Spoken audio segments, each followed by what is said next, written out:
Amen. Si vous permettez, j'aimerais prier avant de commencer à partager avec vous le message que Dieu m'a mis à cœur. Seigneur, je te prie maintenant que ta parole puissante, ta parole qui est vérité et vie, qui n'a pas changé, fasse une œuvre profonde dans nos cœurs ce matin. Et Seigneur, on veut te dire ensemble, oui, on ouvre nos cœurs. Et ce que tu veux nous dire, Seigneur, on veut l'accueillir. Seigneur, que tout ce qui fait barrage, tout ce qui fait barrière à ta vérité, s'en aille maintenant au nom de Jésus et que nos cœurs soient ouverts à la vérité qui va nous libérer ce matin. Amen. Amen, amen, amen. Ce matin, j'aimerais vous parler d'un piège. Un piège qui nous guette tous. Un piège dont personne n'est exempt. Vous savez, un piège, le génie des pièges en fait, c'est que, on va avoir une image qui va s'afficher, c'est que, vous allez comprendre, à gauche, ça peut être un piège qui se fond dans l'environnement, qu'on ne voit pas. Vous savez, vous avez déjà vu des films un peu du temps médiéval, là où les troupes sont en train de marcher sur un chemin, il y a des feuilles, d'accord, et on marche sur ce chemin où il y a les chevaux qui sont là, etc. Et ce qu'on ne sait pas, c'est qu'à un moment dans ce chemin, les feuilles sont là, mais en fait, en dessous, il y a une trappe. Et on va arriver sur cet endroit, et la trappe va s'ouvrir, et c'est le piège. Donc le premier génie de ceux qui ont inventé des pièges, c'est qu'on ne les voit pas, ces pièges. Et le deuxième génie, c'est le deuxième piège à droite, là, c'est que là, on le voit, le piège, mais qu'on voit quelque chose qui est tellement beau et tellement bon, et tellement magnifique, que si on est une souris et qu'on aime le fromage, on voit le fromage et on oublie de regarder autour ce qu'il y a et on ne voit plus que ça. Et c'est tellement beau, tellement bon qu'on saute sur le fromage, mais que le problème, c'est que la tapette à souris, elle fait très mal à la souris, voire même la souris, elle meurt. Et ce piège, donc, amène la mort. Et peut-être vous aurez compris où je veux en venir. Je voudrais parler ce matin du péché, qui est comme un piège dans nos vies.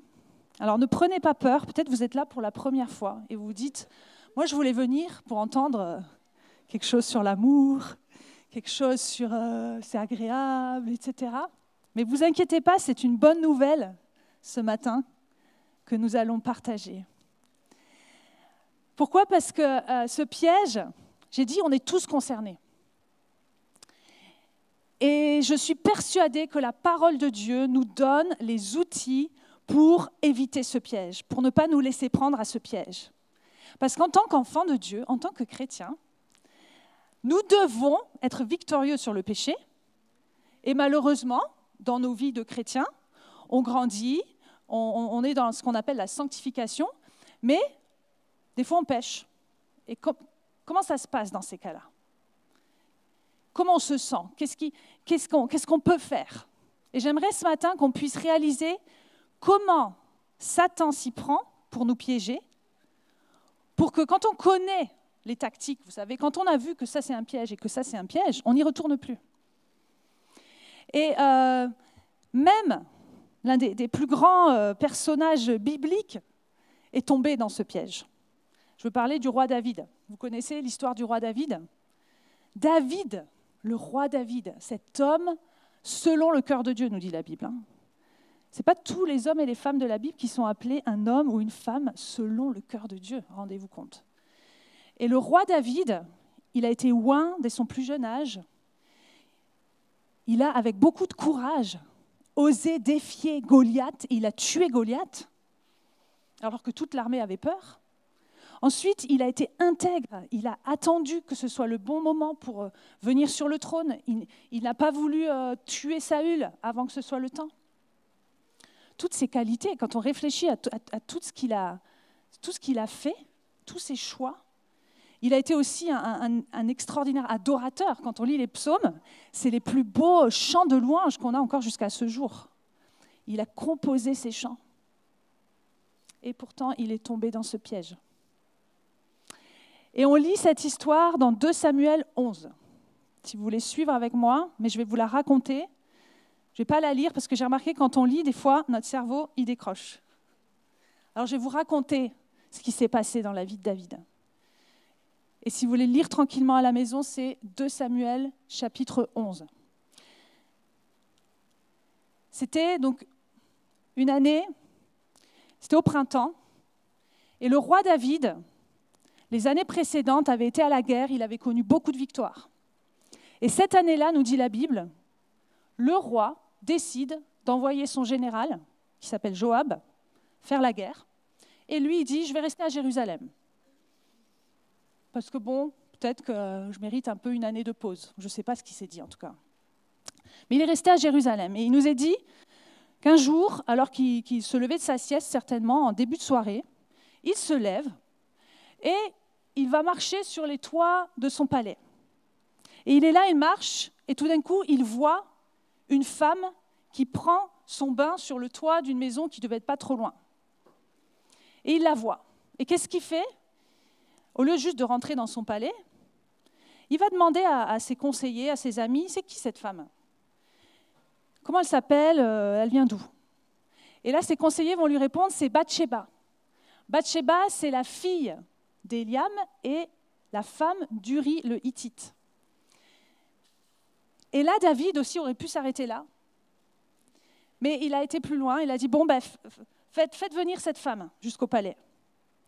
Et là, la Bible nous dit que malheureusement, David donc, fait venir Bathsheba, il couche avec elle, il commet l'adultère, et elle repart chez elle.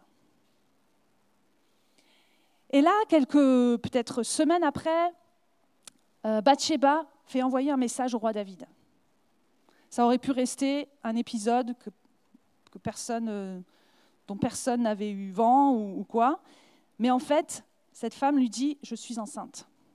Et là, le roi David, aïe, aïe, aïe, oh, là, ça ne peut pas rester invisible. Et il se dit « Qu'est-ce que je peux faire ?» Et il cherche à tout prix, du coup, à trouver une solution pour quand même s'en sortir. Le roi David, qu'est-ce qu'il va faire ? Il va dire, tiens, j'ai une idée. Je vais faire revenir le mari du champ de bataille pour que ni vu ni connu, voilà, à l'époque, ils n'avaient pas le calcul précis de la date de la conception, donc il s'est dit, bon, le mari va revenir, il va aller avec sa femme, et puis du coup, il va croire que 9 mois après, ce bébé qui va naître sera le sien. Donc il essaye de dissimuler que ce bébé est en fait le bébé du roi David. Et donc, Uri revient du champ de bataille, il s'entretient avec le roi, et le roi lui dit « ça va, comment ça se passe sur le champ de bataille, etc. » Il pose des questions, puis ensuite il dit « bon, c'est bon, tu peux aller chez toi, vas-y, profite de ton jour de congé, quoi. Et profite aussi de ta femme. » Il lui a peut-être pas dit comme ça, mais voilà le message, quoi. Mais Uri, qui faisait d'ailleurs partie des plus grands guerriers, valeureux guerrier, qui était lui aussi un homme intègre, qu'est-ce qu'il fait ? Il dit non, quand même. Il a cette conscience professionnelle. Il dit non, mes amis, ils sont en train de galérer, ils sont sur le champ de bataille, ils n'ont pas de matelas, ils ne peuvent pas profiter du confort. Alors moi, je ne vais pas, profiter du confort alors qu'eux sont encore à la guerre. Je reste en fait encore en guerre, quoi, même si je suis à Jérusalem. Et il refuse d'aller dans sa maison et d'aller voir sa femme. Il nous est dit qu'il dort sur le seuil du palais, sur la porte du palais. Et là, David, il dit « Oh non, qu'est-ce que je vais faire ? Mon plan n'a pas marché. » Et donc, il rebelote. Deuxième soir, il essaye de nouveau. Il dit « Bon, cette fois, on va faire la fête, on va boire un coup. » Et donc, il fait boire Uri. Et Uri, il est impressionnant cet homme, mais il est tellement intègre que même sous l'effet de l'alcool, il va refuser d'aller profiter de son foyer et de sa femme, et il va de nouveau, la deuxième nuit, dormir à l'extérieur. Et là, le roi David, il est vraiment, vraiment mal. C'est rigolo, mais moi, j'aurais pas aimé être à la place du roi David. Et là, le roi David va prendre une décision terrible. il va se dire, bon, eh ben, je vais donner une lettre à Uri, il va retourner sur le champ de bataille. Et dans cette lettre, c'est une lettre destinée au général, Joab. Je vais dire à mon général, écoute, débrouille-toi, mais place Uri à un endroit très dangereux dans la bataille, et puis même retirez-vous et laissez-le tout seul pour qu'il meure. Et là, le roi David, c'est terrible l'escalade qui se passe. Mais finalement, il se rend coupable de meurtre. Indirectement, ce n'est pas lui directement qui tue Uri, mais il le fait tuer. Et certainement, vous avez peut-être déjà entendu cette histoire. Elle est terrible, elle nous montre en fait que le péché, c'est comme une escalade. Et ce qui est intéressant, c'est quand on lit dans la Bible le mot péché, ce n'est pas toujours le même mot en hébreu. Il y a 3 mots pour péché. Et ces 3 mots, justement, illustrent une certaine escalade. Et dans nos vies aussi, on se rend compte qu'il y a cette progression, malheureusement, cette progression malheureuse dans le péché. Alors ces 3 mots, rapidement, le premier, on va l'afficher, c'est le mot faute. Le premier type de péché qu'on peut commettre, nous aussi dans nos vies, c'est une faute, hata en hébreu. C'est une défaillance, un échec, un faux pas, un écart de conduite de l'homme par rapport à la volonté divine. Ça veut aussi dire manquer la cible, rater quelque chose, rater le but. Ne pas faire ce qu'on était censé faire. Et donc c'est ce qui se passe avec David, n'est-ce pas? Il connaissait bien la loi de Dieu qui dit « tu ne commettras pas d'adultère », mais il ne suit pas la loi de Dieu. Et donc, il commet cette faute. Et en plus, quand on sait que cette femme, Bathsheba, c'était la fille d'Éliam et la femme de Uri, quand on creuse un peu, Éliam, donc son père, et son mari Uri, faisaient partie des 30, on les appelait les 30 hommes forts de David, quelques chapitres plus loin. C'était vraiment sa garde rapprochée, c'était ses amis en fait. Il les connaissait très très très bien. Quand on réalise ça, ce n'était pas juste la femme de quelqu'un, c'était la femme de l'un de ses meilleurs amis qui combattait avec lui, à qui il faisait confiance. Donc la trahison est d'autant plus grande, et la faute est d'autant plus grande. Mais il aurait pu s'arrêter là, et assumer, et demander pardon à cette étape-là. Mais non, il est allé à la 2e étape du péché, qui est la perversion. En hébreu, avon. Et ce mot perversion, ça veut dire tordre. C'est une idée de tordre. Le péché, c'est tordu. C'est tordre la réalité. Et là, c'est quand, dans une deuxième étape, en fait, David, qu'est-ce qu'il va faire? Il va essayer de tordre, de contourner, en fait, les choses pour que finalement, il s'en sorte quand même. Vous savez, en fait, c'est quoi? C'est pécher pour cacher un autre péché. Ça vous est déjà arrivé, ça? Jamais. Par exemple, on a menti, puis on sent que la personne, elle découvre qu'on a menti, puis finalement, on rajoute un autre mensonge pour enrober le premier, quoi. On s'enfonce et on s'enfonce. Ça, c'est le 2e degré du péché. Le 3e, c'est ce qu'on appelle la rébellion. Si on peut afficher. Rébellion, c'est l'hébreu pécha. Et là, c'est quand David va commettre ce meurtre. Là, je ne dis pas que ça devient grave, que ce n'était pas grave avant. Le péché est grave. Mais là, c'est vraiment, ça veut dire transgresser, dépasser les limites. Vous savez, c'est comme s'il y a une limite qu'on a franchie, puis on reste maintenant de l'autre côté. On devient rebelle. On se dit, mais non, mais la loi de Dieu, elle n'est pas bonne, puis j'assume et je ne veux pas y obéir et j'y reste. C'est terrible cette escalade. La slide d'après, c'est terrible de passer de faute à perversion, quelque chose de tordu, à vraiment une rébellion. Et ce qui est intéressant, c'est que quand on lit la Bible depuis le début, depuis la Genèse, ces mots pour pécher apparaissent dans cet ordre-là, justement. Comme si Dieu voulait nous montrer de manière pédagogique que oui, le péché devient de plus en plus grave et c'est malheureusement comme ça que l'homme s'éloigne de plus en plus de Dieu dans notre histoire. Donc comment Satan s'y prend dans la vie de David et dans nos vies pour nous tendre ce piège? Comment s'y prend-il pour te faire pécher? Ne te sens pas ciblé ce matin. Je vous assure qu'en préparant ce message, je ne me suis pas dit « Ah, j'ai eu connaissance de telle ou telle chose et donc il faudrait que il faudrait que je parle de ce sujet. » Je vous assure que non. Quand le Saint-Esprit m'a mis ce sujet à cœur, je dis « Oh là là là là là là, Seigneur !» Je ne voudrais pas que tout le monde s'enfuit ou tout le monde prenne peur. Mais Dieu m'a rappelé combien mettre la lumière sur ce qui est mal fait qu'on en est délivré en fait. Amen. Et donc Satan, comment il fait avec David?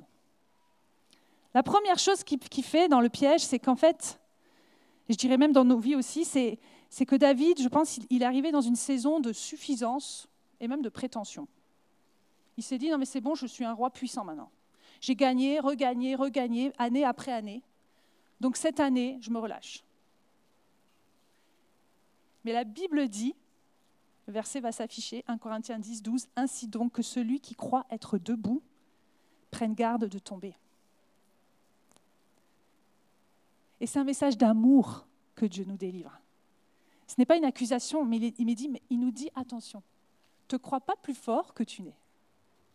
Moi, je ne suis pas plus forte. Sans l'Esprit de Dieu en moi, je suis incapable de ne pas pécher. C'est ma nature. Et donc Dieu m'avertit, me dit, Anne, attention dans les moments justement où tu te sens plus forte en fait, où tu as eu plein de victoires, tu as eu plein de belles choses qui se sont passées dans ta vie, c'est peut-être le moment où tu es le plus vulnérable en fait. Le deuxième piège, c'est l'inaction. Ce qui s'est passé, c'est que David n'était pas en train de faire ce que Dieu lui demandait de faire. Quand tu n'es pas en train d'accomplir ta destinée, tu peux être sûr que tu es sur une voie où là, la tentation va être plus grande, où le péché peut-être va apparaître plus attirant. Et il y a un enjeu ce matin à savoir qui nous sommes et à savoir ce que Dieu nous appelle à faire pour ne pas être en train d'être sur la mauvaise voie en fait. Tu dois être dans ta voie à toi. Et si David avait été sur le champ de bataille, il ne se serait pas passé tout ça. Si tu es en train d'accomplir ce que Dieu te demande d'accomplir, il y a déjà une protection, on ne se rend pas compte, mais une protection pour nos vies dans le domaine de la sainteté, dans le domaine de résister, d'être victorieux sur le péché. Alléluia. Ensuite, alors on ne sait pas trop ce qui s'est passé dans la tête de David, mais on peut imaginer. Mais Satan a certainement utilisé l'un de ses pièges préférés, qu'il utilise depuis Adam et Ève, qu'il a utilisé quand il a voulu tenter Jésus, c'est qu'il a remis en question la parole de Dieu. Tout simplement. Il dit, ouais, la loi, tu la connais bien. David était celui qui dit, je médite ta loi nuit et jour, j'aime ta loi. Le psaume 119, c'est que sur ça. C'est la loi de Dieu, la parole de Dieu, elle est bonne, elle est une lampe à mes pieds, une lumière sur mon sentier. David disait ça. Donc la loi, c'était quoi? C'était « tu ne commettras pas d'adultère ». Il le savait. Mais Satan a dû lui dire « ouais, mais tu vois là, c'est bon parce que, je ne sais pas, personne ne saura. » Et comment Satan s'y prend avec nous, en fait? J'ai l'impression que de plus en plus, au XXIe siècle, en ce moment, l'une de ses phrases préférées, c'est quand on lit quelque chose dans la Bible, il va dire « ouais, mais ça, tu vois, c'est plus trop valable pour aujourd'hui. » Et ça, cette nuance, elle est pernicieuse. Parce qu'on va se dire, ouais, mais dans le contexte, à l'époque, ouais, certainement, mais bon, là, pour moi, non. J'aimerais dire, ça, c'est pas Dieu qui te dit ça, quand tu lis la Bible. Et je sais pas vous, mais moi, il y a des fois encore, aujourd'hui, je lis la parole, et c'est pas toujours que je dis, ah ouais, je suis d'accord à 100%, ou je comprends à 100% tout ce que je lis. Et donc, si tu tombes sur quelque chose avec lequel tu n'es pas d'accord, j'aimerais te dire, c'est en fait une bonne nouvelle. Parce que c'est normal et c'est même souhaitable que la Bible vienne te heurter, que la Bible vienne te défier, que la Bible te dise tu n'es pas encore ce que je voudrais que tu sois. La Bible, c'est le miroir de qui est Jésus, c'est la révélation du Fils de Dieu, de la première lettre à la dernière lettre, c'est Jésus. Et la Bible nous dit nous devons être comme Jésus. Et quand je lis la Bible, je vois que je ne suis pas encore comme Jésus. Mais c'est une bonne nouvelle.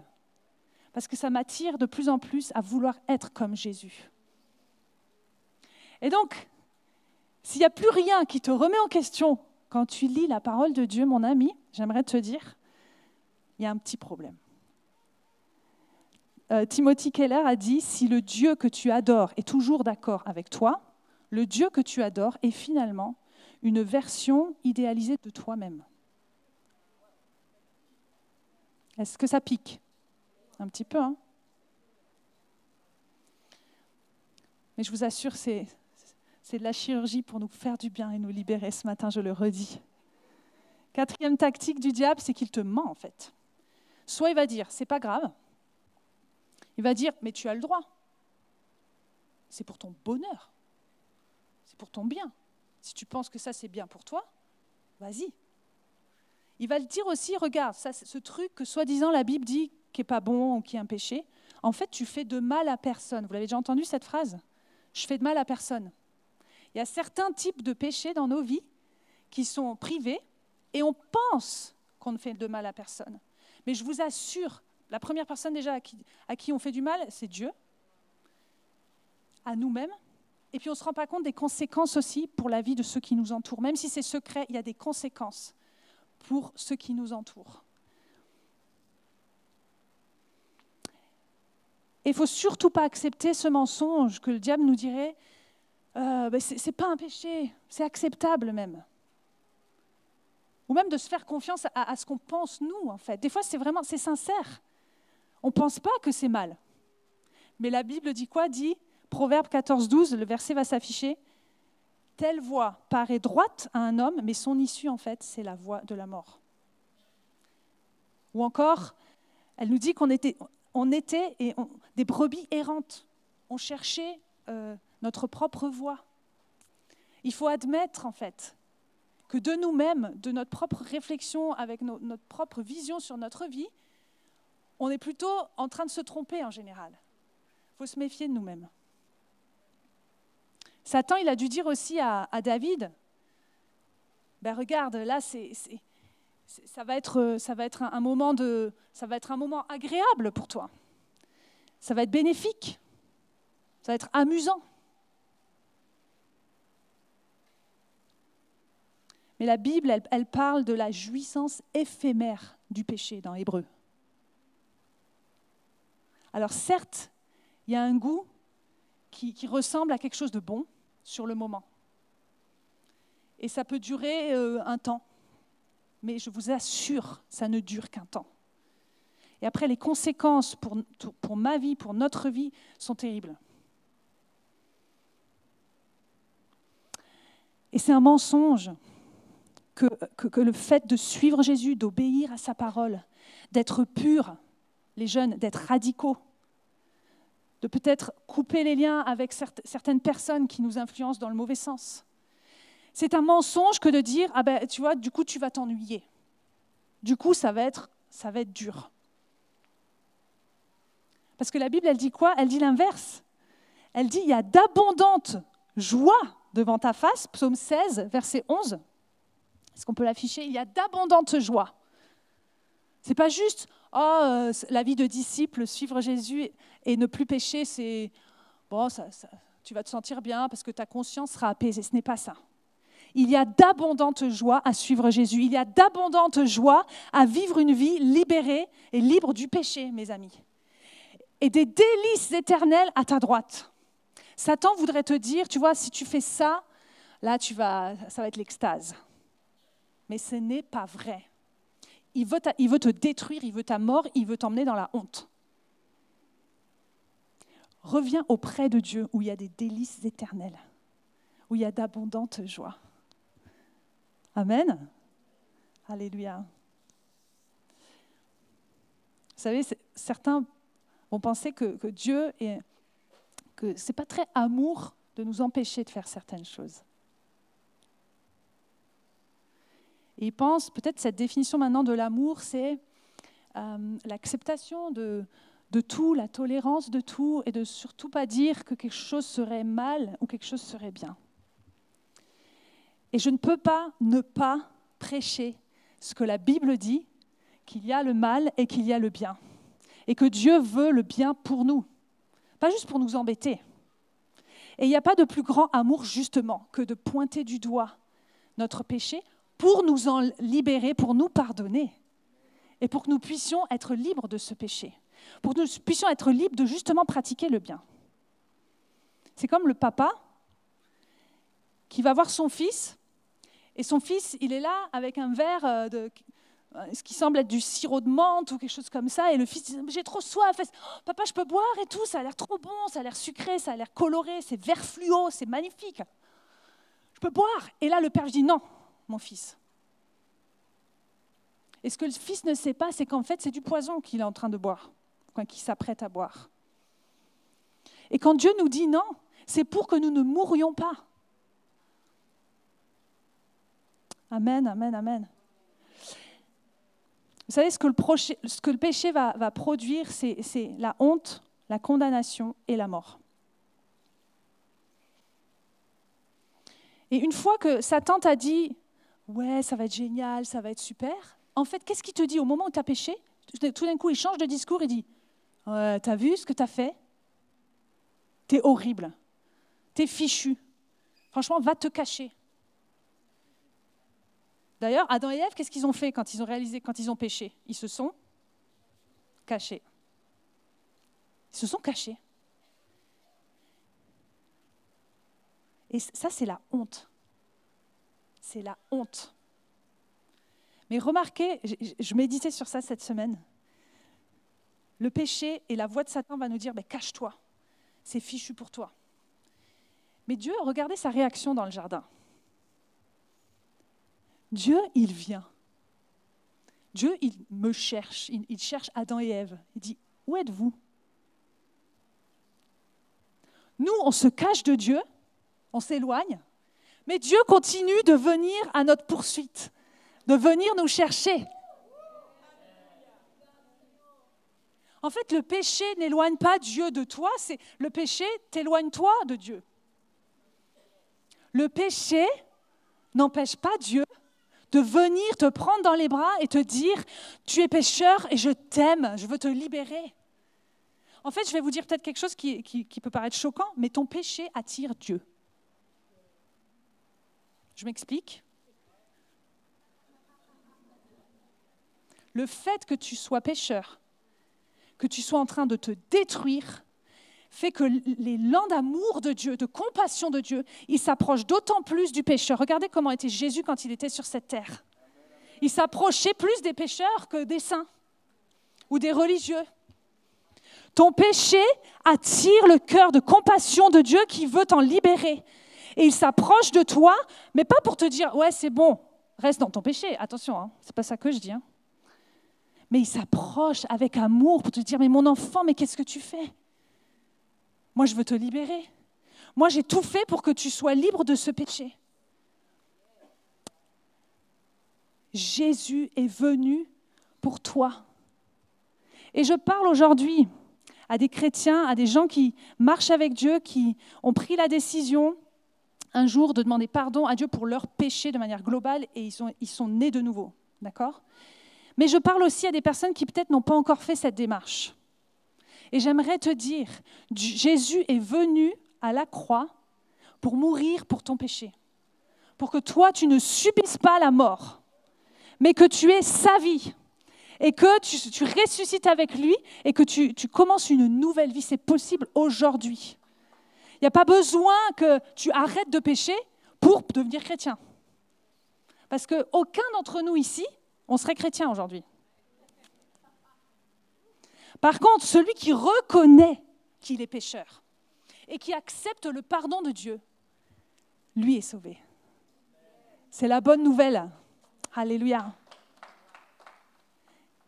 Et Satan ne veut pas que tu goûtes à ça, en fait. Il ne veut pas que tu vives cette vie de liberté. Il ne veut pas que tu t'approches de Dieu. Et David, qu'est-ce qui va se passer une fois qu'il a commis ce péché, qu'il a été de plus en plus grave? Il va se passer plusieurs mois. Uri donc est mort. Et il va donc prendre Bathsheba comme femme. Parce qu'à l'époque, on avait le droit, on n'a plus le droit, d'avoir plusieurs femmes. Non, pas Alléluia. Non, je rigole. Alléluia, on n'a pas le droit. Excuse-moi, je croyais que tu faisais une blague.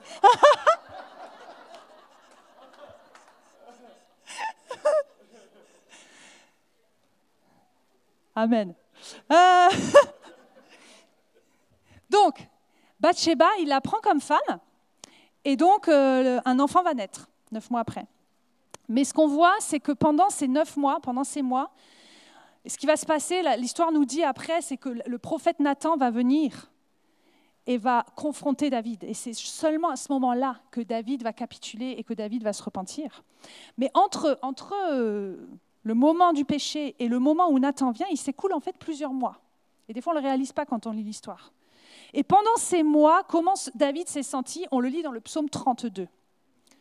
Ce psaume, il montre l'état du cœur quand on a péché. En apparence, tout peut paraître résolu, entre guillemets. On s'est débrouillé. La situation est passée, elle est cachée même. Voilà, maintenant c'est ma femme, c'est mon fils qui naît. Tout va bien. Mais en fait, à l'intérieur, qu'est-ce qui se passait? Psaume 32, « Tant que je me suis tue, dit David, mes os se consumaient. » Vous vous rendez compte, cette sensation? Je gémissais toute la journée.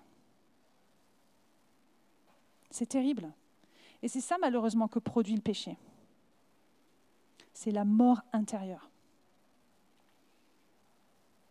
Et puis, j'aimerais aussi nous poser cette question, qu'on réfléchisse ensemble à qui est affecté par mon péché. Qui mon péché affecte-t-il? On va voir qu'il y a trois directions relationnelles dans lesquelles le péché, finalement, affecte quelqu'un. Je l'ai dit tout à l'heure, mon péché affecte Dieu en premier. Et on va voir que David, quand il va se repentir, il va dire cette phrase qui est étonnante. Il va dire « J'ai péché contre toi seul, Dieu. » C'est bizarre parce qu'on aurait pu penser, il a péché contre Bathsheba, il a péché contre Uri, il a péché contre tout le peuple qui lui avait accordé sa confiance et qui croyait qu'il était un roi pur, qui ne faisait pas de choses comme ça. Mais non, il va dire « J'ai avant tout péché contre toi. » Quand je pêche, je blesse le cœur de mon Dieu qui m'aime. Et vous savez, le grave problème du péché dans nos vies, si on ne s'en repent pas et si on reste dans ce péché, c'est que le péché, ce n'est pas juste désobéir à une loi ou ne pas suivre une règle. C'est vraiment briser une relation. C'est un problème relationnel, en fait, avec Dieu. Deuxièmement, mon péché m'affecte moi. Le péché est autodestructeur. Quand je pêche, il y a quelque chose qui meurt en moi. C'est pour ça qu'on dit le salaire du péché, c'est la mort. Ce n'est pas juste la mort physique à la fin de notre vie. C'est la mort dans le sens que la séparation d'avec Dieu, la définition de la mort spirituelle, c'est ça, c'est être séparé d'avec Dieu. Mais c'est aussi, je fais mourir des choses en moi, en fait. Quand je pêche, ma passion pour Dieu, elle meurt. Quand je pêche, ma joie, elle meurt. Mon potentiel, il meurt. Mes relations aussi meurent. Donc, retenons bien que le péché, c'est de l'autodestruction. Et le péché, enfin, il affecte dans la troisième direction les autres. Et ce qu'on va voir, alors si vous lisez les chapitres suivants, c'est terrible ce qui va se passer à partir de ce moment-là dans la vie du roi David, en fait. On estime que le roi David, il avait environ 45 ans, certainement, à l'époque des faits. Et il va régner encore pendant 20-25 ans. Et à partir de là, dans sa famille, ses enfants, ça va être la catastrophe. On va voir que, par exemple, son fils Amnon, il va avoir des désirs pour sa sœur, et il va violer sa sœur, qui est en fait sa demi-sœur. Terrible. Et Absalom, qui est le frère de Tamar, la sœur qui a été violée, Absalom, qui est aussi un autre fils du roi David, va venger sa sœur en tuant Amnon. Ensuite, Absalom, des années après, va se révolter contre son père, va faire des choses horribles. Il va aller même jusqu'à coucher avec les femmes de son père, au vu et au su de tout le monde. Terrible. Bon, je m'arrête là parce que c'est un film d'horreur, ce qui se passe dans la famille. Et c'est terrible quand nous aussi, dans nos vies, on remarque ça, que le péché, ça n'affecte pas juste moi ou ma génération, que malheureusement, ça affecte plusieurs générations. Et ça, la Bible le dit. C'est terrible. Moi, j'ai le cœur qui est brisé quand on accompagne des personnes et qu'on s'aperçoit, par exemple, qu'une personne se débat avec peut-être quelque chose comme l'alcoolisme, et il s'avère que l'oncle était alcoolique, et le grand-père était alcoolique, et l'arrière-grand-père était alcoolique. Ou un problème de dépression, la tante, la grand-mère, la fille, toutes, dans chaque génération, il y a au moins une personne ou plusieurs même qui tombent dans la dépression, c'est terrible. Et c'est ça que le péché, que Satan veut faire, c'est détruire des générations et des générations. Mais j'ai une bonne nouvelle pour vous ce matin. Je ne suis pas là pour vous déprimer, hein. Mais je suis là pour dire aussi ce qui se passe quand on laisse le péché régner. La bonne nouvelle, c'est que la Bible dit, la malédiction du péché va jusqu'à 3 ou 4 générations, mais la bénédiction de Dieu va jusqu'à 1000 générations. Et donc, la réalité, c'est que si tu coupes avec le péché, si toi tu dis non, dans ma génération, je vais me tourner vers la croix, je vais me repentir de mon péché, je vais laisser Jésus me laver, tu peux briser ce cercle vicieux et désormais à partir de toi, c'est tes enfants, les enfants de tes enfants qui sont bénis. Tu n'as plus à subir la malédiction en fait de tes ancêtres. En Jésus, par la croix, tu es maintenant béni et tes enfants sont bénis. Alléluia. Alléluia. Est-ce qu'on peut acclamer le Seigneur? Juste un témoignage à ce propos qui vraiment, moi, c'est devenu encore plus fort pour moi, cette réalité que je connaissais déjà. Mais dans ma propre famille, du côté de ma maman, je savais qu'il y avait eu une histoire tragique avec l'un de mes oncles qui malheureusement a donc été fiancé et sa fiancée s'est suicidée juste avant le mariage. Et je savais que ça, c'était une histoire terrible dans ma famille. Et que d'ailleurs, ça avait entraîné, mes grands-parents ensuite ne parlaient plus à mon oncle parce qu'après, il s'était remarié avec quelqu'un d'autre. Enfin, des histoires jusqu'à ce jour encore, de froid dans la famille, etc. Bon, je savais qu'il y avait ça, c'est terrible. Hein. Et dernièrement, en parlant avec ma maman, il y a quelques mois, j'ai découvert ce qu'on a décrit là. Elle m'a raconté qu'en fait, l'une de ses sœurs, donc une tante à moi, était pendant des années dépressive et avait même fait plusieurs tentatives de suicide. Et je ne savais pas du tout. Et puis, elle va un peu plus loin encore, elle fait « Mais tu ne savais pas ?» Je fais « Ben non. » Et puis elle me dit « Mais tu savais aussi que mon grand-père, donc mon arrière-grand-père à moi, le grand-père de ma maman, que moi je n'ai jamais connu, hein, en fait aussi, s'était suicidé. » Et là, je ne me suis pas dit, oh là là, on est dans la famille sous ça maintenant. Pas du tout.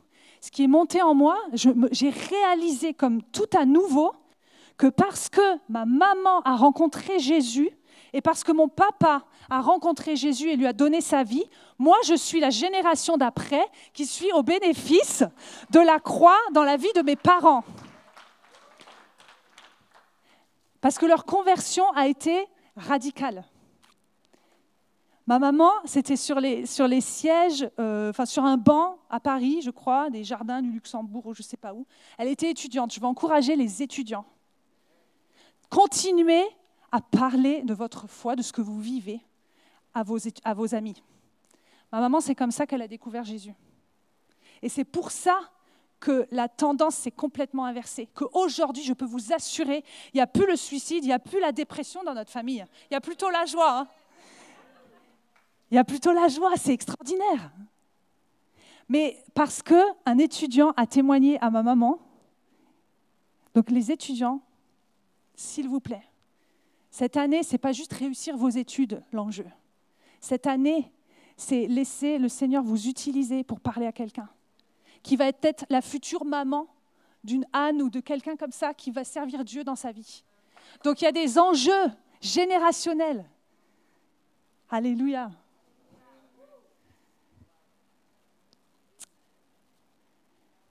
Et la solution pour nous aujourd'hui, peut-être vous vous dites, oui mais moi, on parle sur le péché et je le reconnais bien et j'ai l'impression que je retombe toujours dans le même péché. J'ai l'impression que j'ai donné ma vie à Dieu, je veux le suivre, je suis sincère, je lis la Bible, je prie, je viens à l'église, j'ai l'impression que je fais tout ce qu'il faut, mais il y a ça dans ma vie qui me tient encore liée. La solution, c'est de faire comme David. C'est quand Dieu, le Saint-Esprit, qui est Dieu, nous convainc, nous montre de tout de suite dire « j'ai péché ». Je reconnais. Et on voit ce psaume 51 qui est juste extraordinaire, qui est le psaume de repentance du roi David, le psaume de confession. Donc, que vas-tu faire ? Fais comme David, dis « je reconnais mes torts ». Ça, c'est confesser. Confesser, c'est tout simplement, littéralement, dire pareil que. Ça veut dire dire exactement la même chose que Dieu dit sur mon péché. C'est dire, oui, c'est vrai, c'est mal ce que j'ai fait. Je le reconnais, je le confesse. Si nous confessons nos péchés, il est fidèle et juste pour nous pardonner. C'est une promesse. 1 Jean 1,9. Ensuite, ce que j'aime aussi, c'est que David, il prend ses responsabilités. Il ne dit pas, c'est vrai, ce n'était pas très bien ce que j'ai fait. Il dit, je reconnais mes torts. Ne rejette pas la faute sur les circonstances, sur tes parents, sur les choses qui pourraient expliquer. Reconnais tes torts. Et ce qui est magnifique dans le psaume 51, c'est que David va s'appuyer non pas sur ses propres actions, le fait qu'il met des bonnes actions en marche, vous savez, pour compenser les mauvaises choses qu'il a faites. Sur quoi David va s'appuyer ? Il va dire au verset 3 du psaume 51, si vous voulez le lire avec moi, il dit ceci, il dit « Ô Dieu, aie pitié de moi, ô Dieu, toi qui es bon. Efface mes transgressions, toi qui es si compatissant. » D'autres traductions vont dire « toi qui, par ta grande miséricorde. » Donc David s'appuie sur la bonté et la compassion de Dieu. Vous savez, la Bible dit, c'est la bonté de Dieu qui nous pousse à la repentance. Ce n'est pas son accusation. Jésus, quand il est venu sur cette terre, quand il a traité, on va dire, géré des cas graves, d'adultère, de péché, etc., il va dire à la femme qui avait été prise en flagrant délit d'adultère, il va dire « Je ne te condamne pas, va et ne pêche plus ». Et c'est la bonté de Dieu qui a poussé cette femme à se repentir et à ne plus pécher, effectivement. C'est parce que Dieu est bon que tu peux faire appel à lui. C'est parce qu'il est plein de compassion envers toi, en fait. Il est plein d'amour. C'est ce mot en hébreu « hesed » qui est intraduisible, tellement il est riche, tellement il décrit notre Dieu plein de compassion. C'est un mot qui veut dire fidélité, qui veut dire alliance, qui veut dire amour, qui veut dire grâce, qui veut dire la tendresse d'une mère pour son enfant. Et encore d'autres mots. La miséricorde de Dieu est tellement grande. La miséricorde de Dieu est beaucoup plus grande que le plus grand de tes péchés. Crois-le ce matin. Ne te dis pas, oui mais moi c'est très grave ce que j'ai fait. Ou moi, j'ai l'impression, même si c'est moins grave, ceci dit, il n'y a pas de degré de gravité dans les péchés, mais le problème, c'est que je le refais tout le temps. La miséricorde de Dieu est ton bras, et le bras qui s'étend jusqu'à toi et te dit, mais est-ce que tu veux bien le saisir? C'est possible. D'être pardonné, c'est possible. D'être lavé de son péché. Et là où le péché abonde, vous connaissez ce verset. Hein. La grâce de Dieu surabonde. Donc même avec le péché entier du monde, en fait Jésus, il est mort pour tout le péché, les péchés, nos péchés. Il n'y a pas de péché qui pourrait aller au-delà de la grâce de Dieu. C'est une bonne nouvelle ce matin. Et David va prier ça, et j'aimerais qu'on prenne le temps, nous aussi, de prier ensemble. De nous repentir ensemble au travers de la Sainte Seine qu'on va prendre. Il va prier, il va dire « lave-moi, lave-moi, purifie-moi ». Et le verbe « laver », là, c'est un verbe qui dit « mais lave en profondeur ». Vous savez, quand on lavait les vêtements à l'époque sur une planche, on malaxe, on bat même, on frappe le linge pour que l'eau et la lessive s'en aillent du linge. Et il faut que ce soit le cri de notre cœur ce matin. Lave-moi, Seigneur. Fais sortir ce qu'il faut qu'il sorte encore. Et il n'y a pas d'accusation ce matin. Parce que je vous le dis, on est tous concernés. Je suis la première à répondre à cet appel de Dieu ce matin qui dit « Ma fille, repens-toi. Vis une vie de repentance. » La repentance n'est pas juste, vous savez, une fois dans nos vies. La repentance, en fait, ça doit devenir un style de vie. Il faut que nous ayons un style de vie de repentance. C'est-à-dire, au quotidien, de laisser l'Esprit de Dieu nous déranger quand il faut être dérangé. Et c'est une bonne nouvelle si on est attristé pour peu de temps, parce qu'on se repent immédiatement. Et là, la joie de Dieu vient. Parce que la Bible dit, il efface complètement nos transgressions. Il jette même notre péché au plus profond de la mer, elle dit. J'aime ces images dans la parole de Dieu. Je ne peux pas aller rechercher mon péché. Dieu l'a oublié, il est au fond de la mer. Alléluia. Et ne pense pas, ça aussi c'est un mensonge de Satan. Ne pense pas, comme David, vous savez, à un moment dans ce psaume 51, il dit, ne me rejette pas de ta présence, ne retire pas ton Esprit Saint de moi. Des fois, on va même croire qu'on a perdu notre salut. On va se dire, oh là là, mais ça, c'est pas vrai. Personne ne pourra te retirer le salut que seul Dieu t'a accordé, de toute façon. L'amour de Dieu, personne ne peut t'en séparer. Et le fait que tu ressentes un certain regret, remords, c'est justement le signe que l'Esprit de Dieu est à l'œuvre en toi. Vous savez, l'Esprit de Dieu n'est pas juste là pour nous accorder ces dons de puissance dont on a tellement besoin, n'est pas seulement là pour nous faire parler en langue, il est aussi là pour nous convaincre, pour nous faire devenir comme Jésus. Et donc ce matin, j'aimerais qu'on prenne un temps autour de la Sainte Seine. Pourquoi ? Parce que David va faire cette prière, il va dire « Purifie-moi par l'hysope ». L'hysope, c'est quoi ? C'était la plante qui était utilisée pour asperger de sang. Et ce matin, nous avons besoin de nous rappeler que le sang a été plus qu'aspergé, il a coulé en abondance. Et ce sang, il est encore tellement puissant pour nous libérer, purifier, laver.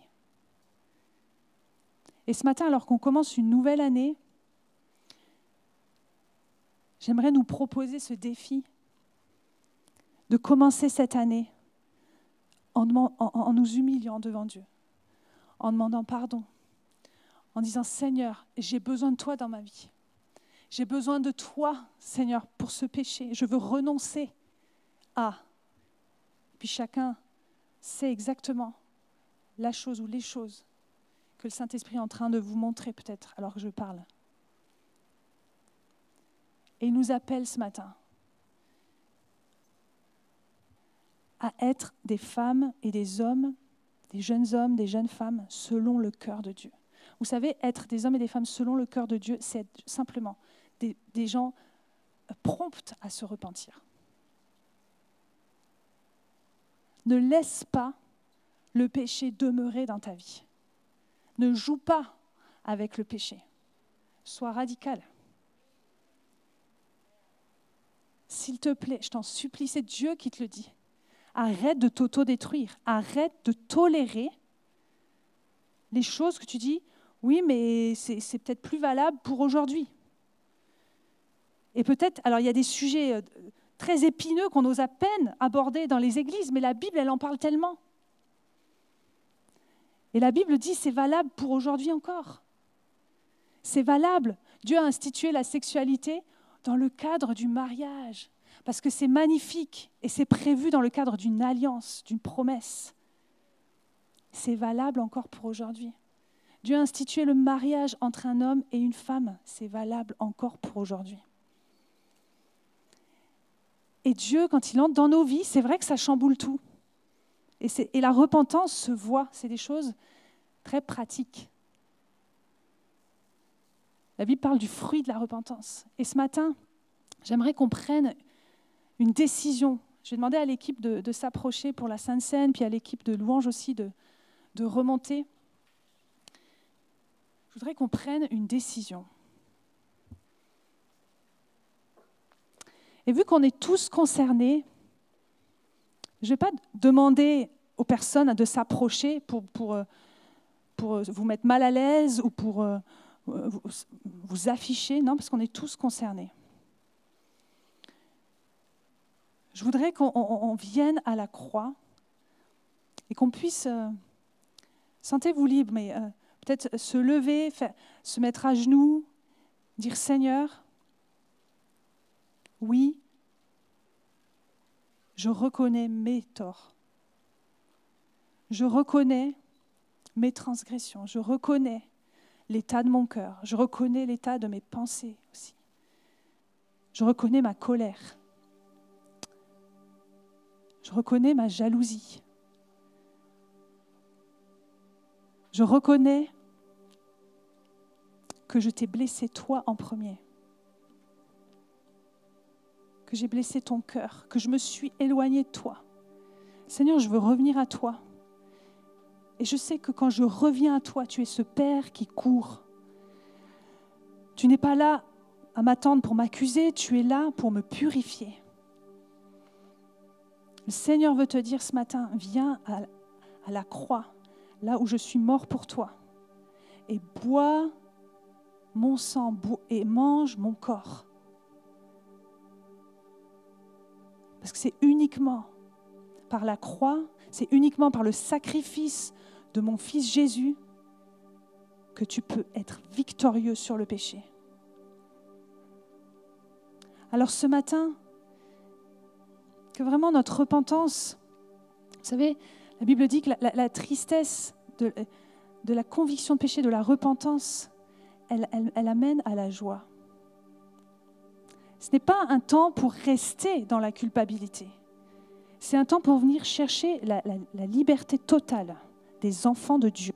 La Bible parle de la liberté riche, glorieuse, la glorieuse liberté des enfants de Dieu.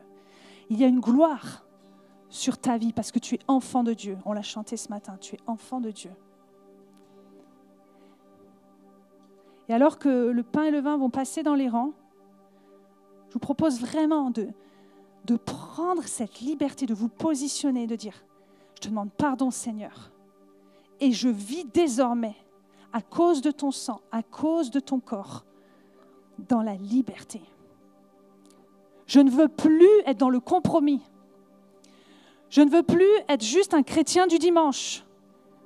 Je ne veux plus laisser Satan m'attirer dans une vie qui cherche son plaisir et la consommation des choses et d'autres. Je veux être lavé ce matin. Et le Saint-Esprit est là.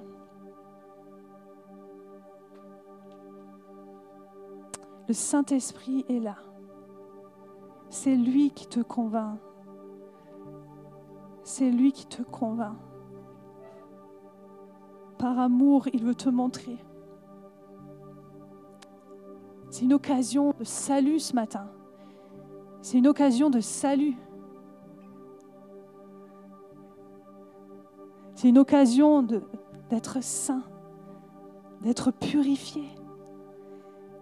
Il dit, je suis là, je suis à la croix. Vois mes mains percées, vois mes pieds percés, mon sang qui coule sur toi, mon sang qui coule en abondance sur ta vie.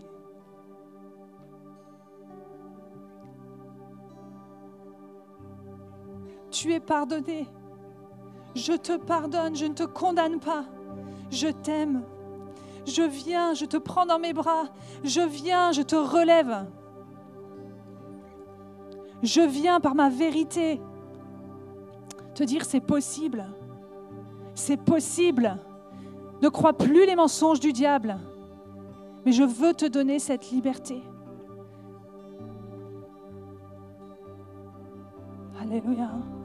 Nous venons à la croix.